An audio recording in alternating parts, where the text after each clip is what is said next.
Hello, beautiful internet family. Dan here from DansTube.TV, and it's been 3 months since the Mavic 3 was released. And in this video today, I've got my 3-month later review of, you guessed it, the DJI Mavic 3. We received that massive January update. All of those features they promised us at the beginning are now finally here on the Mavic 3. But what are my thoughts after 3 months of using this high-end prosumer drone from DJI?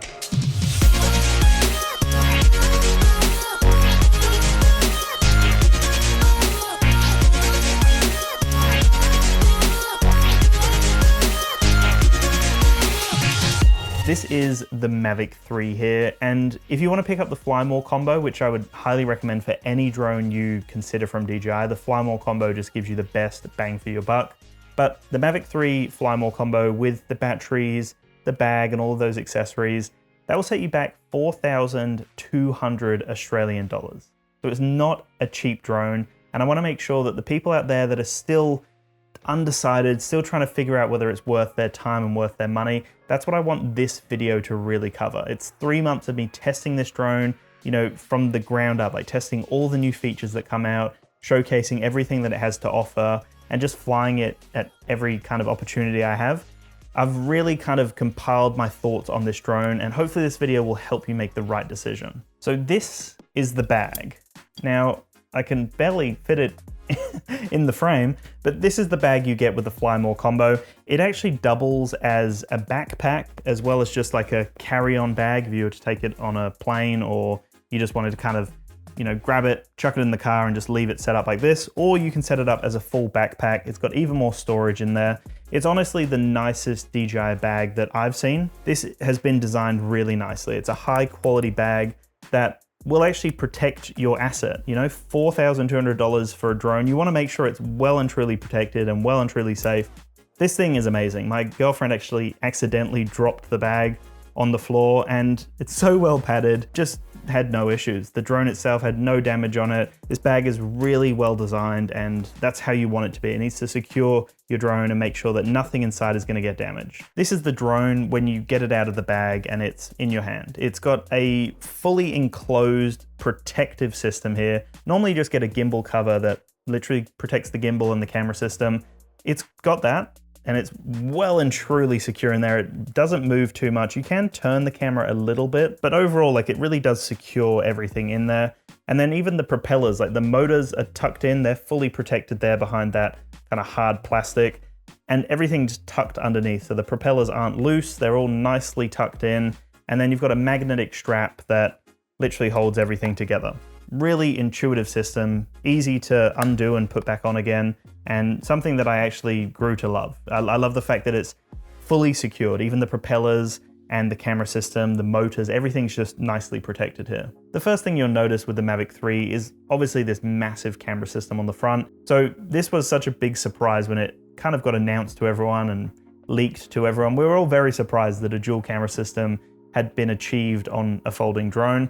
Now, it's such an impressive thing to see in person, and the Mavic 3 itself is quite a large drone. That was the first thing I noticed. It's, you know, even comparing it to the Air 2S, when you hold it in your hand, it weighs a little bit more. It's not like a major bump in terms of its weight, but just the proportions of it. It's a larger drone. You know, the propellers are significantly longer than the Air 2S, which actually helps with the stability of the flight.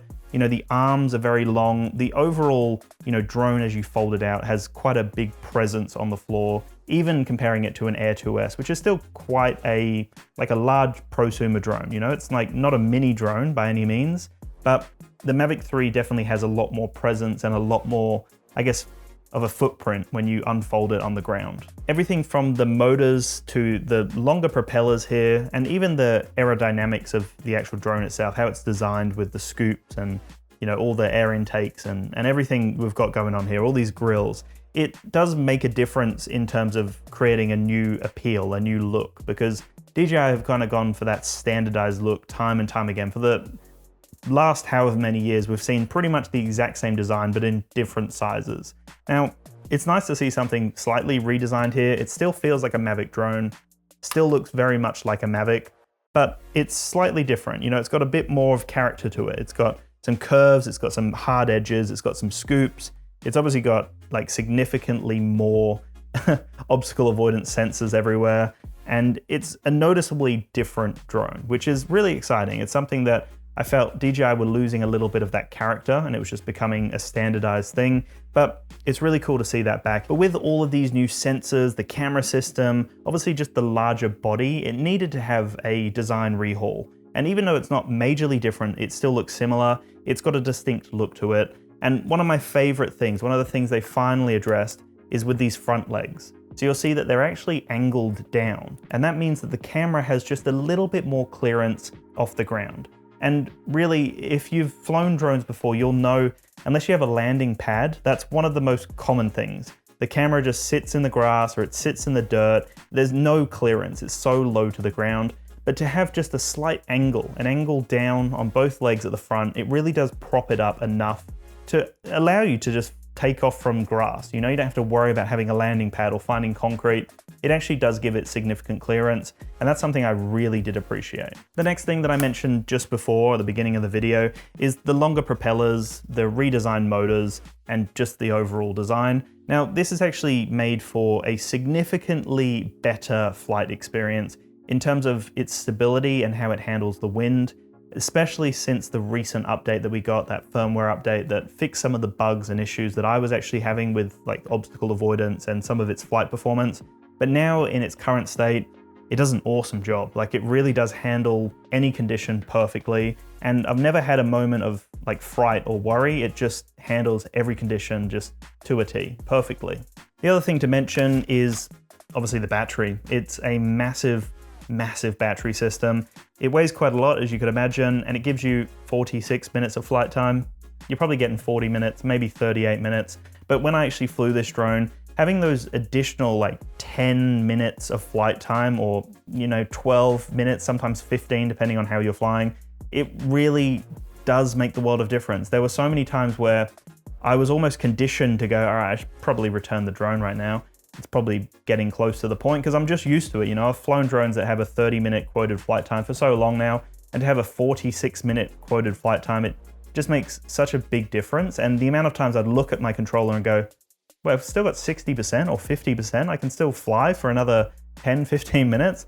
That was crazy to me. It actually took away a lot of the anxiety of trying to get the right shot and to try to cram it into that battery before you had to move to the next one, or to try to capitalize on a location. Like, you could literally move to multiple locations and change batteries occasionally. If you are actually interested in the Mavic 3, I do have an exclusive coupon for my audience. So if you go to the D1 Store's website, d1store.com.au, you can use the code DANS100 to save $100 off any Mavic 3, regardless of which one you get, the Cine, the Fly More, or just the standalone Mavic 3. You'll get $100 off, and you'll also get 3 really cool gifts as well. So make sure to use that code if you are interested in picking up the Mavic 3. The other thing to mention is the drone course that I've released for beginner drone pilots. It's packed with resources, insights, and tips for anyone out there. It's really targeted at beginners, but there's so much value in this drone course. It's 2.5 hours, 2.5 hours of high quality video tutorials. It's really exciting, guys. So go and check it out. Join the other pilots and students over there that are learning how to become fearless drone pilots. Use the code DANSTube to save 10% off the drone course, and hopefully I'll see you over there and we can chat some more about drones. Now, the thing that has everyone interested in the Mavic 3 is that dual camera system. It's got a micro four thirds camera system on the bottom there, and on top we've got a 1/2 inch sensor, which is a telephoto lens. It's got like 7x zoom, but then it's got hybrid zoom up to 28 times. So the 7x zoom is its like native focal length, that native zooming length of 7 times. But then outside of that, the 28 times is a hybrid. So it goes 1 times, 2 times, 4 times, 7 times, 14 times, and then 28 times.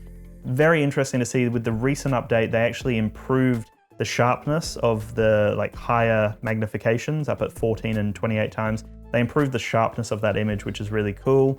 And you can actually notice a difference. I've got a video up on the channel, but that 7 times is sweet. And just to be able to have a zoom system as well as that micro four thirds is actually really cool. I didn't think I'd use it too much. I've been impressed with just the different perspective you get from capturing something you would normally capture with that wider lens, and then going to a zoom lens, you do get a bit of a different look, and it's very unique. So I find that actually quite a nice complementary lens and something I've used more than I thought I would. But then when you go to the Micro Four Thirds system, that's where things get really, really spicy.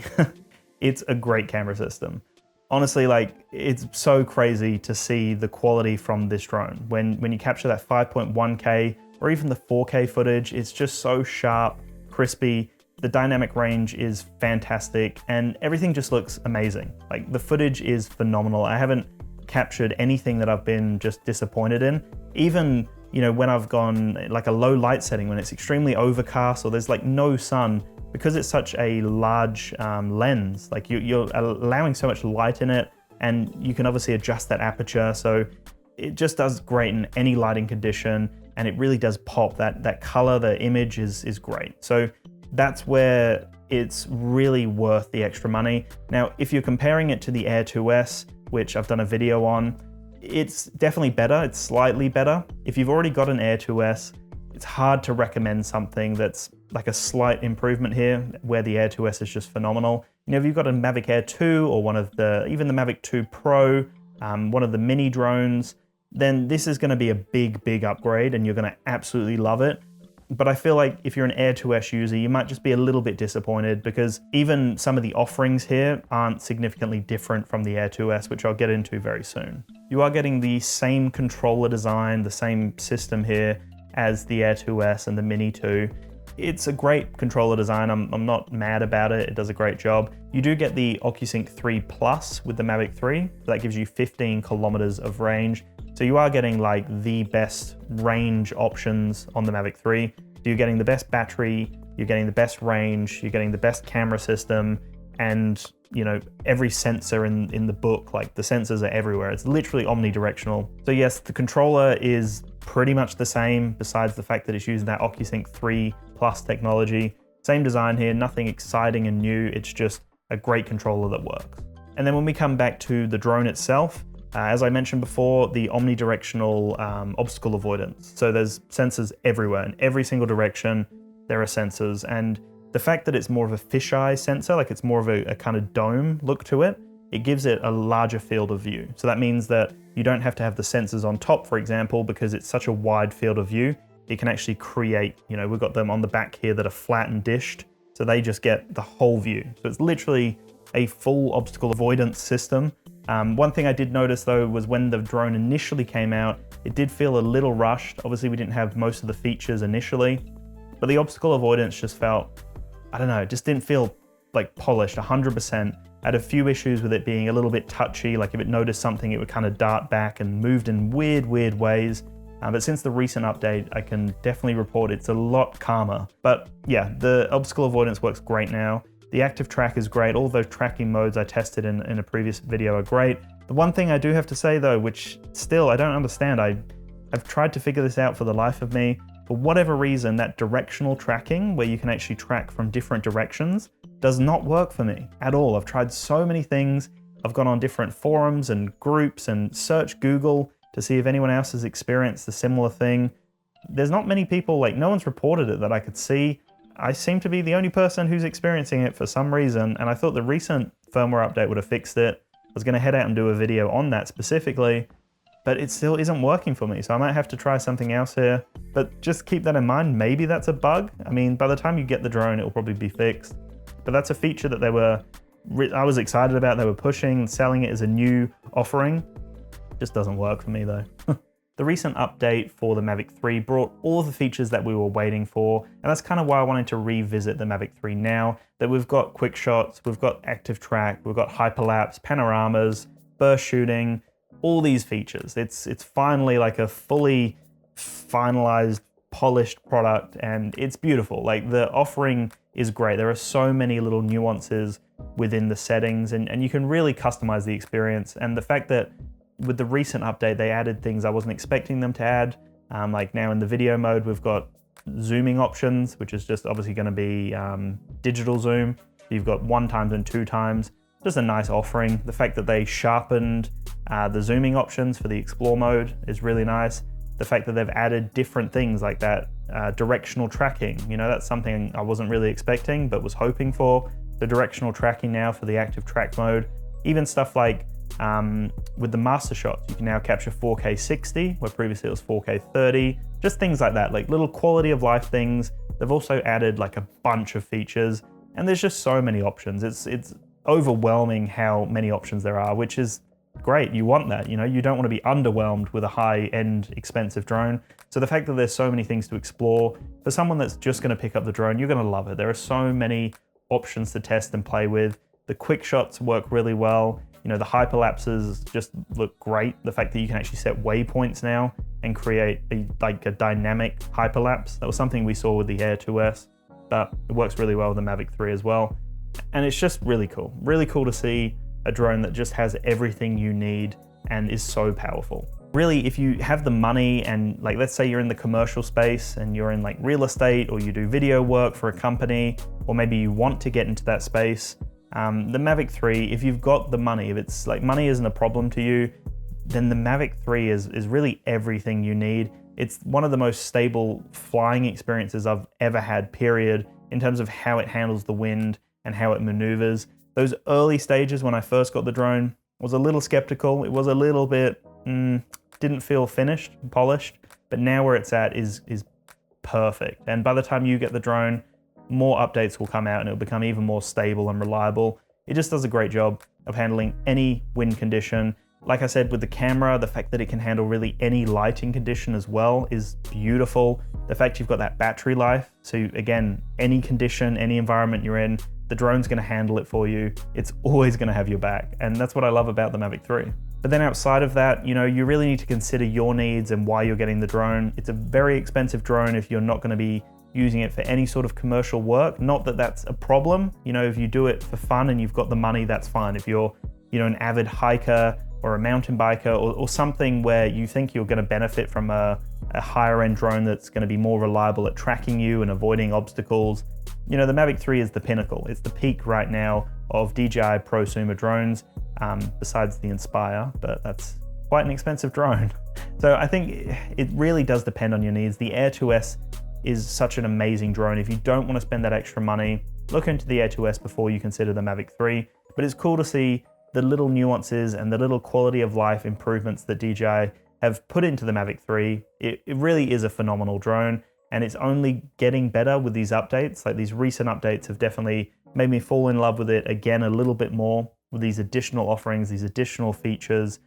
They really do care about this product clearly, and you can see that they want to continue to improve it. I can expect more updates coming in the future. I don't know whether we'll see more features. I would absolutely love, like, let's all cross our fingers for waypoints. If they release a true waypoint experience, even if they do what they've done with hyperlapses, where you take a photo, move to another point, take a photo, move to another point, take a photo, etc. If they did that, but then replicated it into the video mode, I think it would work great. It's so easy to just understand what you're doing. You're just going, taking a photo, going, taking a photo, and it just adds those as waypoints based on the location, the height, how you're angled. Everything is just captured in that metadata, and then the drone does the rest for you. Honestly, I think they can do it. I don't know if it's a liability thing, whether they're worried about people crashing, but come on, like, that would be mint if they did that on the Mavic 3. Like, it's a prosumer drone. Like, it needs some more prosumer features to justify that price tag. But anyway, I think I've rambled enough here. As you would expect, the Mavic 3 is a killer drone with a bunch of features, and it really is the peak, the pinnacle right now of drone technology from DJI. You can see why it took them so long to reinvent the Mavic 2 Pro. That was such a highly regarded drone. The Mavic 2 Pro and the Mavic 2 Zoom had a lot of attention, and they were great drones. You know, they lasted for, and they're still relevant to this day, but you know, they lasted for such a long time and really held the drone space for such a long time. And obviously it was ready for that innovation, ready for the Mavic 3. The battery life just blows my mind. That dual camera system, like, they're the kind of things that DJI do that not many other drone companies can replicate or even try to replicate. And I think DJI have shown that they're still willing to innovate and still willing to push the space. So honestly, if you've got the money, that's the only caveat here. If you don't have the money, don't get the Mavic 3. Like, really save your money, please. Don't be making crazy investments if you don't need it. But if you can justify it and you want an upgrade and you think that this is the right drone for you, then you are 100% on the money, because this drone is amazing. So that's it, that's my thoughts. Grab it 100% if you've got the money and you can justify it. If not, check out the Air 2S. That's it though, guys. Thank you so much for watching. Make sure to keep tuned for future videos, and I'll chat to you in the next one. Peace.